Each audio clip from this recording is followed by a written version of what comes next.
In today's video, I'm going to teach you how to add your own images to your Canva template or design. Whether you're working on a personal project or sprucing up a presentation for work, adding custom images can make your design much more engaging and tailored to your needs. Let's dive right in and simplify this task for you. First things first, let's open your Canva design. Once you're on your design dashboard, you'll notice a panel on the left side of your screen filled with various tools and options for editing. Here we're looking for the Uploads section. Click on this tab to get started. This is your gateway to importing personal images to enhance your designs. Think of it as your personal library where all your custom uploads will be stored. Now that you've clicked on Uploads, it's time to bring your image into Canva.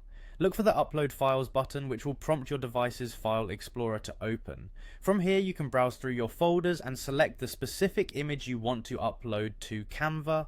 Take your time to ensure you've selected the right file. Once you're satisfied with your choice, double click or hit the open button to upload it. Canva is pretty fast with this, so you should see your image pop up in the Upload section shortly. With your image uploaded, it's time to incorporate it into your design. You'll see your image thumbnail in the Uploads panel. Simply click on it and hold, then drag it over to your design workspace. Canva makes this step incredibly intuitive. You can drag and drop it precisely where you want it to appear.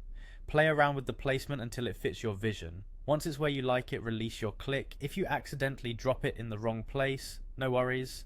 You can easily move or resize it by clicking and dragging the corners. And there you have it. Your custom image is now part of your Canva design. This method can be applied to any design, whether it's a social media post, a flyer, or a resume, giving you endless possibilities for customization. Remember, the key to a great design is making it personal and unique to your style. By using your own images, you can ensure that your design is one of a kind.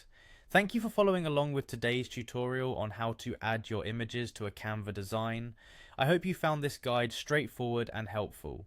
As you continue to experiment with Canva, don't hesitate to revisit this process whenever you need to add that personal touch to your projects. Happy designing and see you in the next video.